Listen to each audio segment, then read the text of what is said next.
This is TWiT. Well, Twitter stocks tanked after the company yesterday reported a loss of $162.4 million. Dean Starkman and Russ Mitchell wrote about it for the LA Times, and they join us now. Welcome to both of you. Nice to be with you. Glad you're here. Now, let's start with you, Russ. Hasn't Twitter always lost money? Why did their stock suddenly take a dive? This is pretty much business as usual, isn't it? Their revenue grew, but not nearly as much as either they or the analysts were expecting. That's what drilled the stock. I see. And Dean, can you go into their revenue numbers? How did that compare to the same quarter of the year before?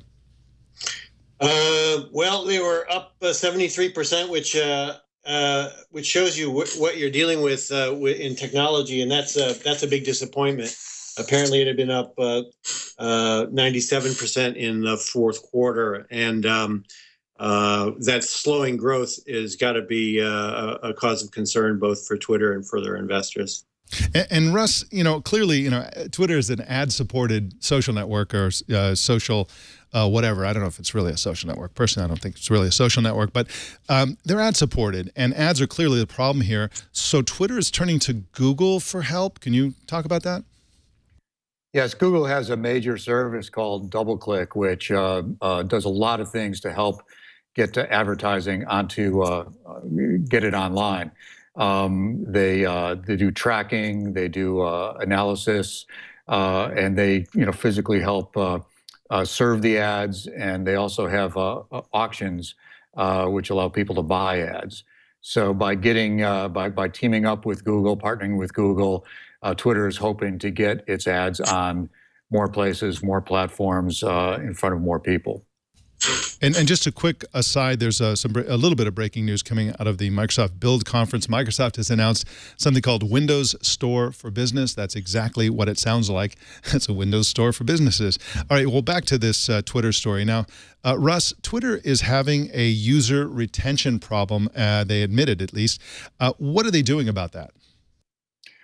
Well, they're installing, creating and installing new features to try to get new people to sign on to Twitter and to get the ones that come on to stay.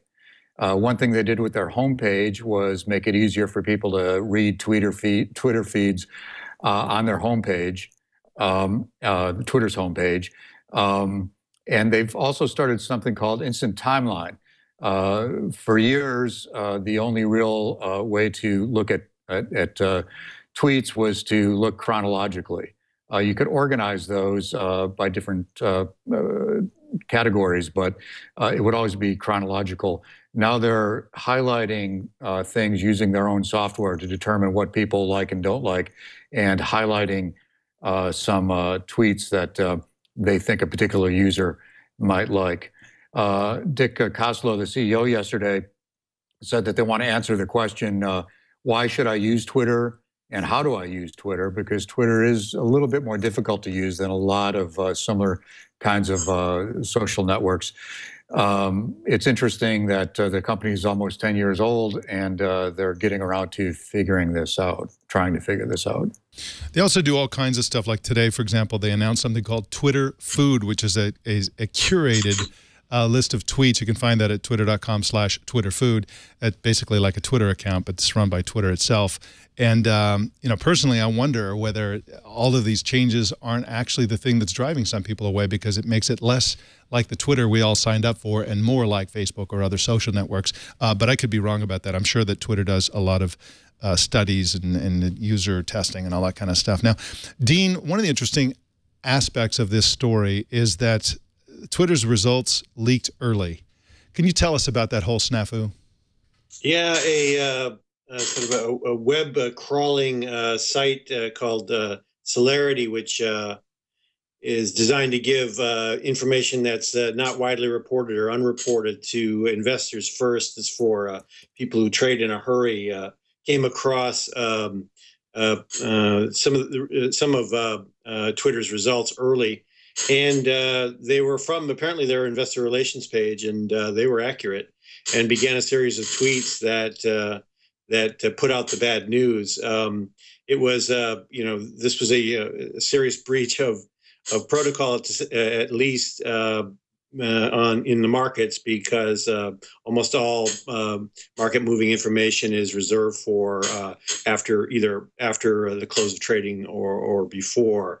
So the stock started to go haywire, basically tanking 5% in the few minutes that these tweets were public. Twitter asked the New York Stock Exchange to halt trading while it scrambled to release its own official earnings with a full set of numbers, and hopefully allow the idea of halting trading is to give everybody access to all the information and give them some time to digest it. And they did give them a whole 20 minutes before they resumed trading. And it's interesting to note that it's not like this was some kind of weird blip where some bad news came out, the stock tanked, and then the full results came out and it went back up. It didn't really. It basically went down and stayed down. So the bad news that Celerity was able to tweet was essentially confirmed by the company about 20 minutes later. And of course, companies like to control how the messaging goes out, and they're of course bound by rules about how they do that, and so it's especially awkward in this case. Dean Starkman can be followed on Twitter at Dean Starkman. Thank you so much for joining us today, Dean. Pleasure. Thanks for having me. And Russ Mitchell is at Russ1Mitchell. Thank you, Russ, for joining us today as well. Thank you very much. And you can read this story and other stories and follow both of these gentlemen at latimes.com.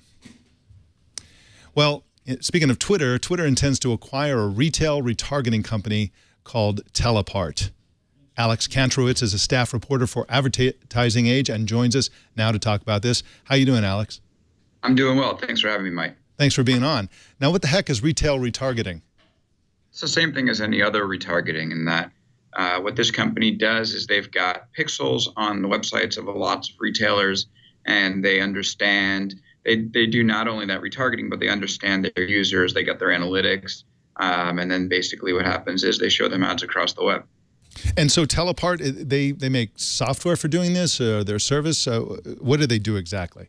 Yeah, they're the software company behind it. So they'll work with the retail companies to pixel their sites and then hit their users, and sometimes their best users, with ads across the web.